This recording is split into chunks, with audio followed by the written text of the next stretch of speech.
एक बार की बात है, एक लड़का एक बुजुर्ग बाबा के पास जाता है। वो लड़का अपनी जिंदगी में बहुत परेशान था। घर की सारी जिम्मेदारियां उसी पर थी और इसी वजह से वो अपने आप को भी ज्यादा टाइम नहीं दे पाता था और बस दिन रात काम किया करता था। वो उसके दोस्तों और उसके फैमिली वालों को भी टाइम नहीं दे पाता था। उसके जो दोस्त थे वो टूर पर जाया करते थे, लेकिन ये नहीं जा पाता था और इसी वजह से उसकी खुशी छिन सी गई थी।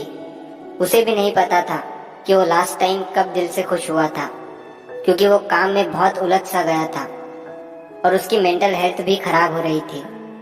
तो एक दिन वो एक बुजुर्ग बाबा के पास जाता है और उन्हें ये सारी बातें बताता है कि मैं बहुत परेशान रहने लगा हूँ, खुद को भी टाइम नहीं दे पा रहा हूँ और जब मैं खुद के लिए टाइम निकालने का सोचता हूँ तो मुझे अपनी जिम्मेदारियाँ याद आ जाती है। मैं पागल सा हो गया हूँ, अब आप ही मुझे कोई रास्ता बताइए। वो बुजुर्ग बाबा उस लड़के को कल नदी के पास आने के लिए बोलता है। ये लड़का जब कल नदी के पास जाता है तो देखता है कि वो बुजुर्ग बाबा पहले से ही वहाँ उसका इंतजार कर रहे थे। लड़का बाबा से कहता है कि बताइए बाबा, अब मुझे क्या करना है।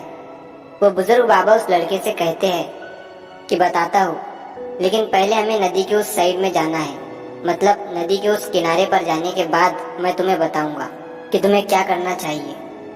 लड़के को उनकी बात समझ नहीं आई कि नदी के उस किनारे पर जाने के बाद ही क्यों बताना है, लेकिन फिर भी लड़के ने बाबा से कहा कि चलिए फिर हम नदी पार करके नदी के उस किनारे पर चले जाते हैं। तभी बाबा ने उससे कहा कि ऐसे नहीं, हम उस किनारे पर तब जाएंगे जब इस नदी का पूरा पानी सूख जाएगा, जब इस नदी की जमीन दिखनी शुरू हो जाएंगी, तब हम दोनों इस नदी में से चलते हुए नदी को पार करके उस साइड में जाएंगे।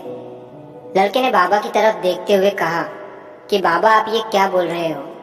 जब इस नदी का सारा पानी सूख जाएगा तब हम ये नदी पार करके उस साइड में जाएंगे, तो शायद ऐसा कभी नहीं होगा और हम उस साइड में जा ही नहीं पाएंगे। ये बात बोलते हुए वो लड़का समझ गया कि बाबा उसे क्या कहना चाहते हैं।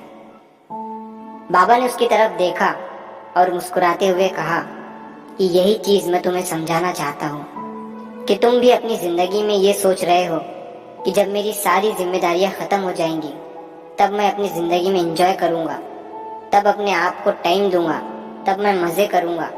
तो ऐसा कभी नहीं हो सकता है, क्योंकि जिम्मेदारियां कभी खत्म ही नहीं हो सकती है।